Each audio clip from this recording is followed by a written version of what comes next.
मैं भी तो सुनूं कैसे दलाइल पेश करता है। क्या तुम पारस के पास जाकर खुद उससे बातें नहीं कर सकते? अच्छा, जा रहा हूँ, तुम भी आ जाओ। हम दोनों ख्याल ख्वानी के ज़रिए पारस दोम के पास जाना चाहते थे। उसी वक्त टेलीफोन की घंटी बजने लगी। मैंने रिसीवर उठाकर कहा, हेलो, कौन है? पापा, मैं आपका बेटा पारस अव्वल बोल रहा हूँ। क्या बात है बेटे, क्या जो घर वापस आ गई है? नहीं तो भाई, वो तुम्हारे साथ गई थी। बात क्या है? हम 15 मिनट पहले एक साथ थे। आईफल टावर के करीब ओपन रेस्टोरेंट में पहुंचकर उसने कहा आइसक्रीम खाएगी और मैं कॉफ़ी पीना चाहता था, लिहाजा सेल्फ सर्विस के तौर पर ये चीज़ें लाने के लिए अंदर गया। वहाँ मुझे क्यू में रहकर इंतज़ार करना पड़ा। जब ये चीज़ें लेकर बाहर आया तो वो अपनी मेज़ पर नहीं थी। मैंने दूर दूर तक नज़रें दौड़ाईं। कभी फुटपाथ पर आकर देखा, कभी रेस्टोरेंट के अंदर गया, लेकिन वो कहीं दिखाई नहीं दे रही है। तुम वहीं रहो, मैं अभी मालूम करता हूँ। मैंने ख्याल ख्वानी की परवाज़ की और जो के दिमाग में पहुँचा। पहले तो उसने सांस रोकी, फिर पूछा, प्यारे प्यारे अंकल, क्या आप हैं? नहीं बेटी, मैं तुम्हारा पापा हूँ। क्या बात है पापा, तुम जिसके साथ बैठी हो उसकी तरफ देखो। उसने मेरी हिदायत के मुताबिक देखा तो पारस उसके साथ बैठा हुआ कार ड्राइव कर रहा था। फौरन बात समझ में आ गई। मैंने कहा, बेटी, तुम्हें धोखा हो रहा है। ये तुम्हारा पारस अव्वल नहीं है, ये डमी है। वो हंसते हुए बोली, आप कैसी बातें कर रहे हैं? मैं अपने पारस के साथ आपके घर से चलकर यहाँ आई हूँ और आप अपने बेटे को डमी कह रहे हैं। बेटी, तुम्हें चक्कर दिया गया है। जिस वक्त पारस रेस्टोरेंट में सेल्फ सर्विस के लिए अंदर गया था तो उसके बाद क्या हुआ मुझे बताओ। और क्या होना था? पारस अंदर से खाली हाथ आया। उसने कहा, यहाँ मेरी पसंद की जेली आइसक्रीम नहीं है, किसी बड़े से आइसक्रीम बार में खाएंगे। बेटी, उसने तुमसे झूठ कहा है, वहाँ तुम्हारी पसंद की जेली आइसक्रीम है। पारस तुम्हारे लिए आइसक्रीम और अपने लिए कॉफ़ी लाया था, मगर तुम डमी के साथ जा चुकी थी। वो हंसने लगी। फिर डमी पारस से बोली, तुमने कुछ सुना? पापा क्या कह रहे हैं? वो बोला, अच्छा, तो हमारे पापा हमारे दरमियान मौजूद हैं, ज़रा मैं भी सुनूं वो क्या कह रहे हैं। जो ने उसे मेरी तमाम बातें सुनाई। वो हंसते हुए बोला, पापा बूढ़े हो गए हैं, अब इसका क्या इलाज हो सकता है कि वो अपने बेटे को डमी कह रहे हैं। यह कहकर उसने कहकहा लगाया। जो भी उसके साथ हंसने लगी। मैंने कहा, जो अगर ये डमी नहीं है तो उससे कहो मुझे अपने दिमाग में आने दे। जो ने कहा, पारस, तुम अपने पापा को दिमाग में आने दो। ओ श्योर, मोस्ट वेलकम, पापा तशरीफ़ लाएं। मैंने उसके दिमाग में पहुंचना चाहा तो उसने सांस रोक ली। मैंने दोबारा कोशिश की, उसने दोबारा सांस रोक ली। फिर जो से बोला, वाह कमाल है, मैं पापा का इंतज़ार कर रहा हूँ मगर वो दिमाग में नहीं आ रहे हैं। मैंने जो से कहा, यह झूठ बोल रहा है, मैं दिमाग में जाना चाहता हूँ लेकिन ये सांस रोक लेता है। जो ने कहा, पारस क्या बात है, पापा कहते हैं वो तुम्हारे पास आना चाहते हैं और तुम सांस रोक लेते हो। डमी ने कहा, वाह ये सफ़ेद झूठ है, बल्कि ये हमारे पापा नहीं हैं। जो हमें दुश्मनों से होशियार रहना चाहिए। ये कोई दुश्मन है जो पापा बनकर तुम्हारे पास आ रहा है और यह तासुर दे रहा है कि मैं अपने पापा को अपने पास आने नहीं देता हूँ। ज़रा तुम ही अकल से सोचो कि वो मेरे पापा हैं, भला मैं क्यों दिमाग में उन्हें नहीं आने दूंगा। जो ने कहा, ए मिस्टर, तुम कौन हो, क्यों पापा बनकर मेरे दिमाग में आ रहे हो, चले जाओ यहाँ से। ये कहते ही उसने सांस रोक ली। मैंने दूसरी बार फिर उसके दिमाग में जाने की कोशिश की तो उसने फिर सांस रोक ली। तीसरी बार भी उसने यही किया। मैंने अपने पारस से कहा, उसके साथ डमी का चक्कर चल गया है, तुम यहीं इंतज़ार करो, मैं अभी राबिता कायम करूँगा। फ़ोन की घंटी बज रही थी।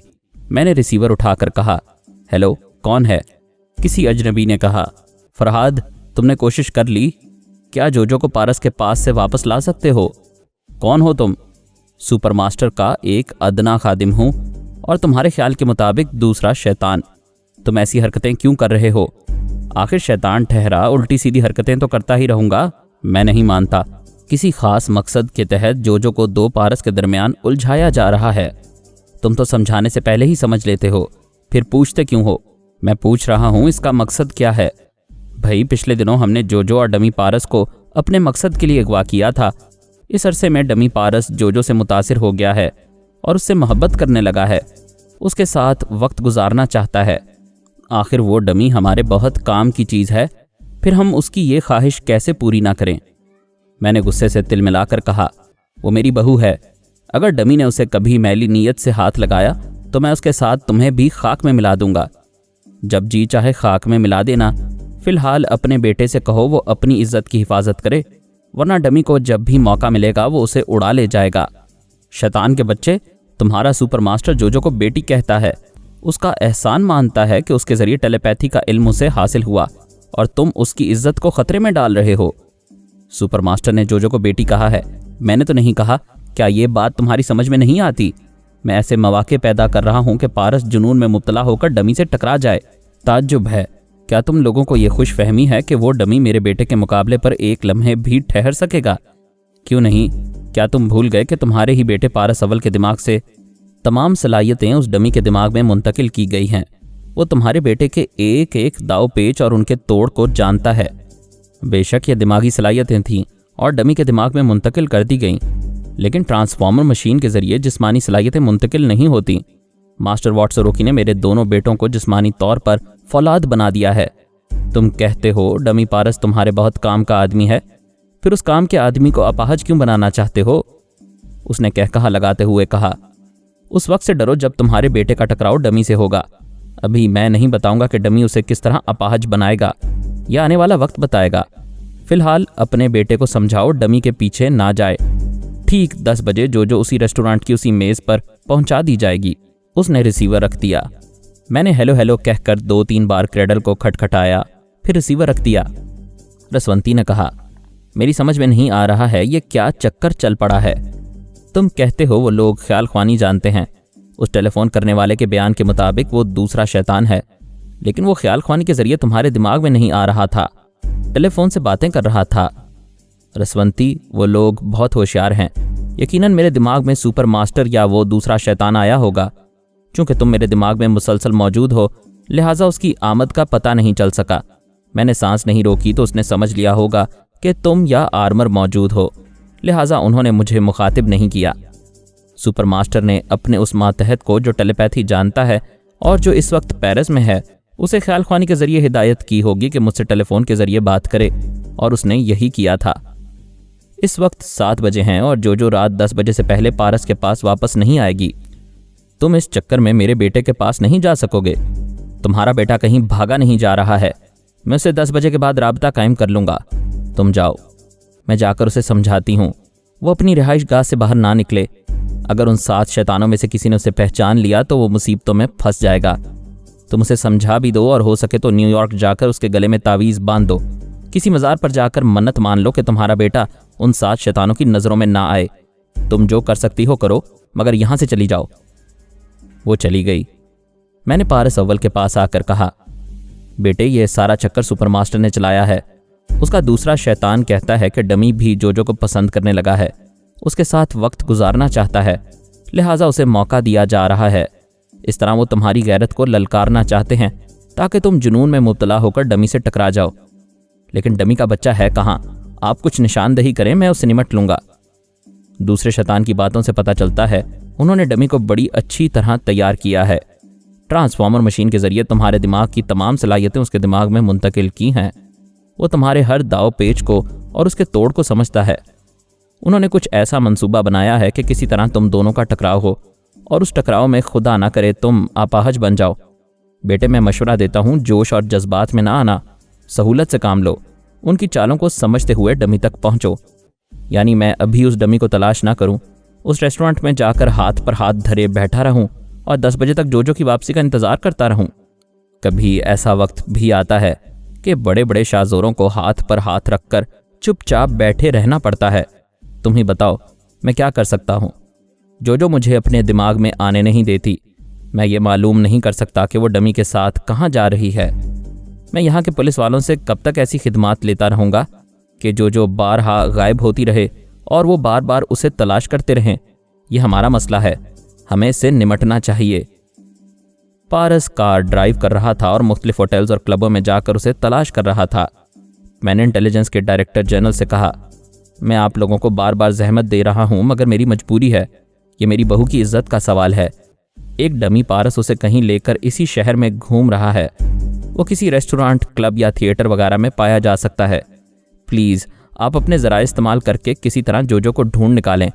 उसके साथ जो भी पारस हो उसे हिरासत में ले लें। मैं अभी अहकामात सादिर करता हूँ।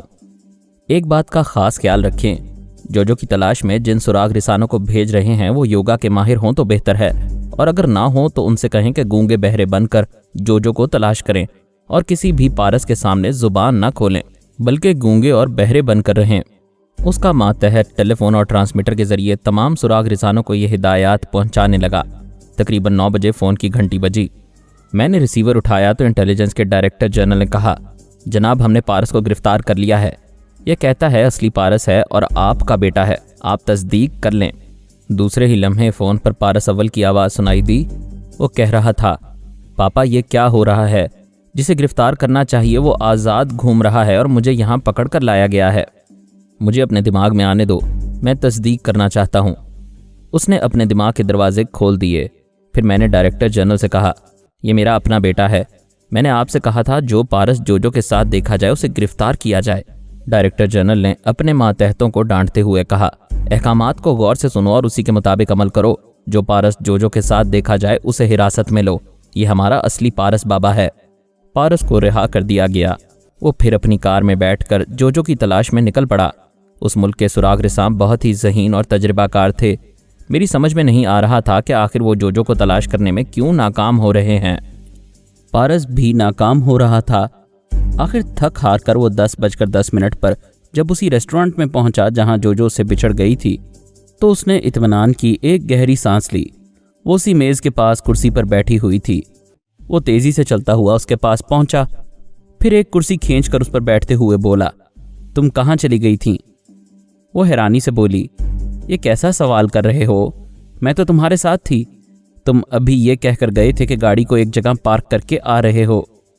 मैं तुम्हारी तलाश में किसी एक जगह गाड़ी को पार्क ना कर सका। 7 बजे से इस वक्त तक तुम्हें तलाश करता फिर रहा हूँ। तुम कैसी बातें कर रहे हो? हम पापा के घर से निकलकर एक साथ घूमते फिरते रहे। कितना मज़ा आता रहा। सर्कस में वो जोकर हंसाता रहा। क्या ये सब कुछ भूल गए और अब आकर मुझे डांट रहे हो? वो कहते कहते रुक गई। फिर मुंह पर हाथ रखकर हैरानी से पारस को देखते हुए बोली, ओह मैं तो भूल ही गई थी। तुमने मुझे पहले ही समझा दिया था कि हमारे दुश्मन तुम्हारे दिमाग को बहका रहे हैं। कभी कभी तुम्हारे दिमाग से चंद मिनट पहले की बातें भुला देते हैं। शायद वो दुश्मन यही कर रहे हैं। आग लगे ऐसे दुश्मनों को। ज़रा मैं उनकी आवाज़ तो सुन लूँ, उनके दिमाग में पहुंचकर जलजला पैदा कर दूंगी। पारस ने कहा, अच्छा तो उस डमी के बच्चे ने तुम्हें पहले ही से समझा दिया है कि मेरा दिमाग उलट सकता है, मैं बातें भूल सकता हूँ। वो कमबख्त खूब चक्कर चला रहा है। जोजो ने उसके हाथ को थपकते हुए कहा, पारस खामोश हो जाओ। मैं पापा से कहूँगी वो तुम्हारे दिमाग में आकर उस दुश्मन को वहाँ से निकाल दें, फिर तुम्हें सब कुछ याद आ जाएगा। पारस ने कहा, तुम ये बताओ क्या उस डमी ने तुम्हारा हाथ पकड़ा था? तुम खामखा डमी कहे जा रहे हो जबकि तुम मेरे साथ थे। चलो मैं ही तुम्हारे साथ था, मुझे कुछ याद नहीं आ रहा। ये बताओ क्या मैंने तुम्हारा हाथ पकड़ा था? हाँ तुमने हाथ पकड़ा था। क्या मैंने तुम्हें सीने से लगाया था? तौबा तौबा, कैसी गंदी बातें कर रहे हो। ऐसा तो गंदे बच्चे करते हैं।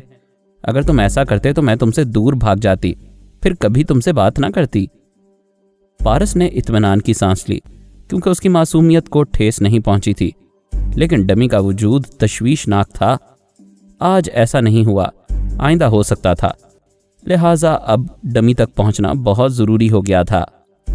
उसने जोजो का हाथ पकड़कर खींचते हुए कहा, चलो हम घर चलेंगे। वो दोनों उठ गए।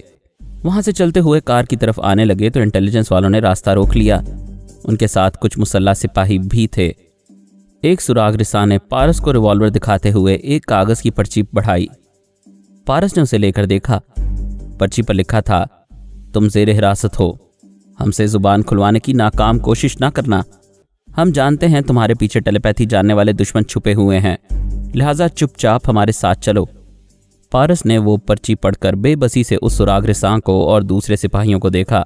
फिर कहा, मिस्टर, अब से 1 घंटा पहले भी मुझे ही हिरासत में लिया गया था। तुम्हारे डायरेक्टर जनरल के पास पहुंचाया गया था।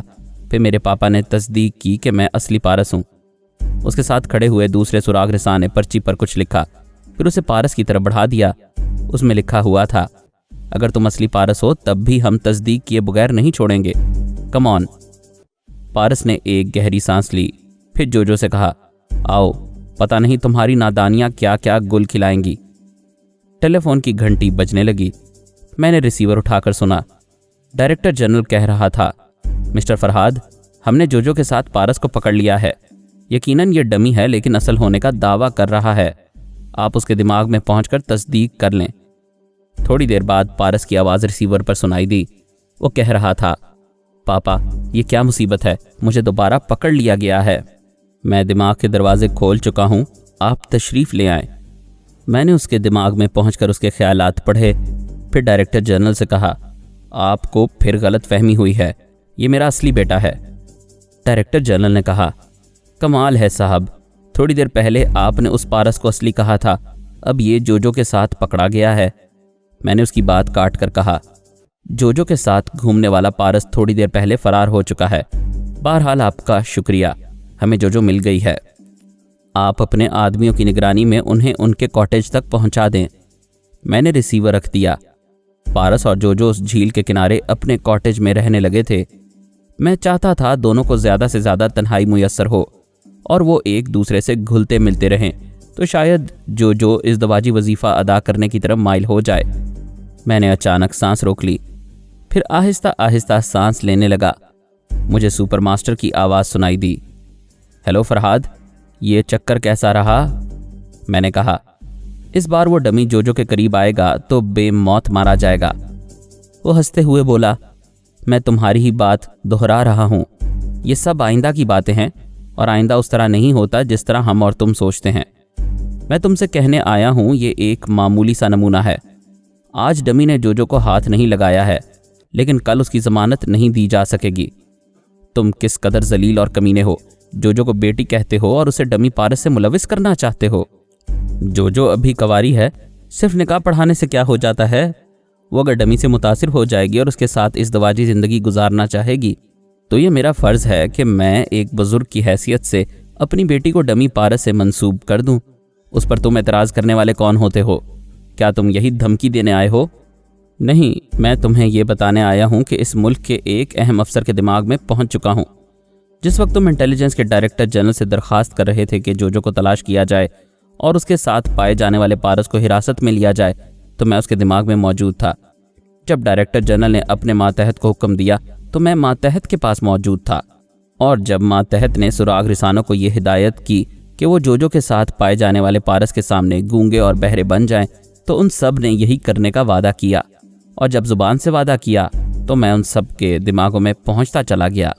ये तुम जानते हो कि मैं तन्हा नहीं हूँ, मेरे साथ और भी शैतान हैं, लिहाजा इतने सारे सुराग रिसानों के दिमाग में वो भी पहुंचते रहे और उन्हें जोजो की तलाश से भटकाते रहे।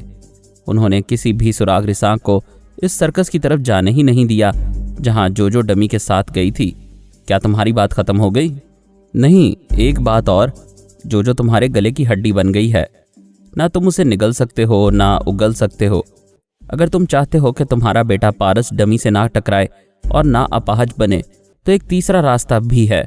जोजो को बाबा साहब के इदारे में भेज दो, वो वहाँ महफूज रहेगी और डमी पारस कभी वहाँ तक नहीं पहुँच सकेगा। दुश्मन कितना बेहतरीन मशवरा दे रहा था। जो बाबा साहब के इदारे में पनाह लेती तो डमी वहाँ तक नहीं पहुँच सकता था। इस तरह हमें उसकी तरफ से आइंदा कोई परेशानी ना होती। मैंने कहा, सुपर मास्टर, क्या तुम मुझे जोजो की तरह नादान समझते हो? तुम उसे इदारे में पहुंचाना चाहते हो ताकि उसके ज़रिए वहाँ की एक एक बात से वाकिफ़ हो सको। उसके लिए जोजो ज़रूरी नहीं है। तुम्हारे बाबा साहब के इदारे में ऐसे तलबा व तालबात हैं जो ना तो योगा के माहिर हैं और ना ही उनके दिमाग हसास हैं। मैं ऐसे तलबा व तालबात के दिमागों तक पहुँच रहा हूँ। एक दिन बहुत अहम इंकशाफात करूँगा। फ़िलहाल रात ज़्यादा हो गई है। तुम्हारी बहू और बेटा अपने कॉटेज में पहुँच गए हैं। तुम भी आराम से सो जाओ। सो फार। वो मुझे आराम से सोने का मशवरा देकर चला गया, लेकिन मेरी नींद उड़ गई। हो सकता है उसने झूठ कहा हो, लेकिन यह सच भी हो सकता है कि वो हमारे इदारे के तलबा और तालबात तक पहुंच रहा है और उनके ज़रिए इदारे के अहम राजों तक भी पहुंचता चला जाएगा। मैंने जनाब शेख साहब को मुखातिब किया और अपनी परेशानी जाहिर की। उन्होंने कहा, तुम अभी इस मसले पर परेशान हो रहे हो। मैं तो उसी वक्त समझ गया था जब तुमने बताया था कि सुपर मास्टर और उसके 6 मातहतों ने टेलीपैथी का इल्म हासिल कर लिया है। मैंने उसी दिन इदारे के ऐसे अफराद की फहरिस्त बनाई जो ना तो योगा के माहिर हैं और ना ही जिनके दिमाग हसास हैं। ऐसे 140 अफराद की फहरिस्त तैयार हुई। उनमें से जो बहुत ज़्यादा अहम थे मैंने उन्हें इदारे में रोक लिया ताकि उन पर तनवीमी अमल करके उनके दिमाग को हसास बनाया जाए। बाकी तमाम लोगों को इदारे से बाहर जाने का हुक्म दिया। बाहर उनकी रिहाइश का माकूल इंतज़ाम कर दिया गया है और जिन लोगों को इदारे में रोका गया है उन पर तनवीमी अमल हो चुका है। तुम्हें इस सिलसिले में परेशान नहीं होना चाहिए। जाओ, आराम से सो जाओ। मैं दिमागी तौर पर हाजिर हो गया। फिर मैंने सुराग रिसां के दिमाग में झांक कर देखा। वो जोजो और पारस को अपनी निगरानी में कॉटेज तक ले गया था। पता चला वो दोनों खैरियत से वहाँ पहुँच गए हैं और उस कॉटेज के चारों तरफ सख्त पहरा लगा दिया गया है। मैं फ़िलहाल उनकी तरफ से मुतमईन हो गया, लेकिन मेरे नसीब में नींद नहीं थी।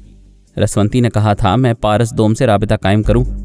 अगर मैं ऐसा ना करता तो वो नाराज़ हो जाती, लिहाजा उसकी नाराज़गी से बचने के लिए मैं पारस दोम के पास पहुंच गया। पत्थर को दांतों से चबाया नहीं जा सकता, दांत टूट जाते हैं। स्वीटी भी 1000 कोशिशों के बावजूद पारस दोम जैसे पत्थर को तरनवाला ना बना सकी। वो दौलतमंद बाप की मगरूर बेटी थी, बहुत ज़िद्दी थी। पारस ने उसे बुरी तरह मुतासिर किया था। वो भी उसे मुतासिर करना चाहती थी, लेकिन उसका कोई तरीका समझ में नहीं आ रहा था। एक रोज़ उसने फ़ोन पर पारस को मुखातिब किया। हेलो अली मुराद, मैं तुम्हारे पास एक वीडियो फिल्म भेज रही हूँ, उसे ज़रूर देखना। पारस वहाँ अली मुराद के नाम से आया था। उसने कहा, ना मेरे पास इतना वक्त है और ना ही मुझे फ़िल्मों से कोई दिलचस्पी है। मेरी खातिर इस फिल्म को ज़रूर देख लेना। उसने पीछा छुड़ाने के लिए कहा, अच्छी बात है, मैं देख लूँगा। 1 घंटे बाद स्वीटी के मुलाजिम ने वो फिल्म उसके पास पहुंचा दी। उसने फिल्म ले ली और फिर उसे एक तरफ फेंक कर भूल गया। उस रात स्वीटी ने फिर फ़ोन किया और पूछा, फिल्म कैसी थी? पारस ने जवाब दिया, बहुत अच्छी फिल्म थी। ऐसी उम्दा फिल्में अपने माँ बाप और बहन भाइयों के साथ बैठकर देखनी चाहिए। वो बिगड़ कर बोली, ये क्या बकवास कर रहे हो? क्या वाकई तुमने ये फिल्म देख ली है? वो गड़बड़ा कर बोला, दरअसल बात यह है कि मुझे वक्त नहीं मिला। मैं पहले ही कह चुका हूँ मुझे फिल्मों से कोई दिलचस्पी नहीं है। क्या तुम मेरी खातिर एक वीडियो फिल्म नहीं देख सकते? मैं अपनी ज़ाती फिल्म तुम्हारे पास भेज रही हूँ, वो सिर्फ 1 घंटे की फिल्म है। क्या मेरे लिए इतना वक्त भी नहीं निकाल सकते? अगर वो फिल्म अच्छी है तो मैं उसके लिए वक्त ज़रूर निकालूंगा। स्वीटी का मुलाजिम 1 घंटे बाद दोबारा वो फिल्म ले आया। पारस ने उसे लेकर एक तरफ रख दिया। 1 घंटे बाद स्वीटी ने फ़ोन पर पूछा, क्या फिल्म देख ली? वो ज़रा झिझकते हुए बोला, हाँ देख ली। ज़िंदगी में इतनी खूबसूरत फिल्म पहले कभी नहीं देखी थी। उसने खुश होकर पूछा, क्या सच कह रहे हो? बिल्कुल सच। मैं इतनी अच्छी, इतनी खूबसूरत फिल्म तुम्हारे बाप के साथ बैठकर देख सकता हूँ। वो भड़क कर बोली, क्या बकवास कर रहे हो? इस फिल्म में मेरे ब्यूटी पोजेस हैं। मैंने अपने बेडरूम के हर गोशे में एक एक वीडियो कैमरा नस्ब कर दिया था और उसे ऑन कर दिया था। फिर मैंने अपनी हर अदा से और हर जाविये से तुम्हें यह दिखाने की कोशिश की है कि मैं बाहर से और अंदर से कितनी हसीन हूँ। प्लीज़ मेरी एक बात मान लो, इस फिल्म को एक बार देख लो।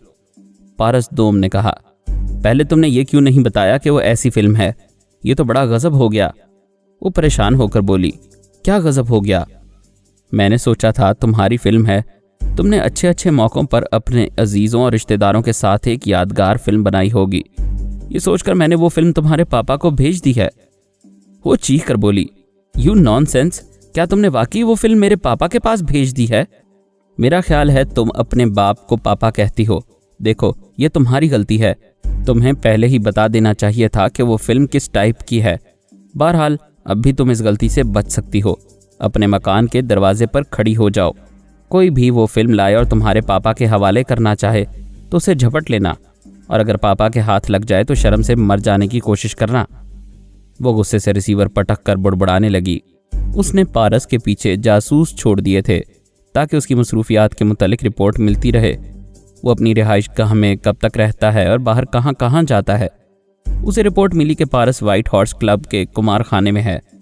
स्वीटी ने अपनी ऐसी सहेलियों को बुलाया जो उस शहर की हसीन तरीन लड़कियां कहलाती थीं।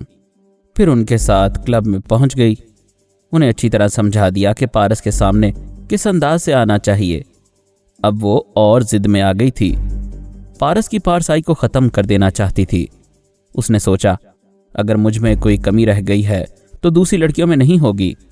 आखिर वो मर्द है, किसी ना किसी लड़की को देखकर ज़रूर पिघलेगा। उसने कुमार खाने में पहुंचकर पारस से कहा, मैं तुम्हारे साथ खेलना चाहती हूँ, देखती हूँ सब तक किसकी जीत और किसकी हार होती है। वो दूसरी मेज पर आकर बैठ गए। पारस ने ताश की गड्डियां फेंट कर सामने रखते हुए कहा, क्या शर्त लगाती हो? वो बोली, यहाँ तो नकद रकम लगाई जाती है, लेकिन मैं दाव पर अपना दिल लगाती हूँ। पारस ने कहा, मुझे मंजूर है। अगर तुम जीत जाओगी तो मैं तुम्हारे दिल के सामने हार जाऊंगा, और अगर मैं जीत जाऊं तो तुम अपना हारा हुआ दिल अपने साथ ले जाओगी, फिर कभी मेरे पास नहीं आओगी। वो बोली, मुझे मंजूर है, पत्ते बांटो। मज़ीद अक़सात सुनने के लिए हमारे चैनल का सब्सक्राइबर बने और साथ ही बेल आइकन को क्लिक करें ताकि आपको हर आने वाली नई वीडियो की नोटिफिकेशन मिलती रहे। हमारी वीडियोस को लाइक और शेयर करें और हमें अपनी दुआओं में याद रखिएगा। ISI और पाक आर्मी जिंदाबाद, पाकिस्तान पाइंदाबाद। हम फिर मिलेंगे इंशाअल्लाह एक नई किस्त के साथ। तब तक के लिए अल्लाह हाफिज।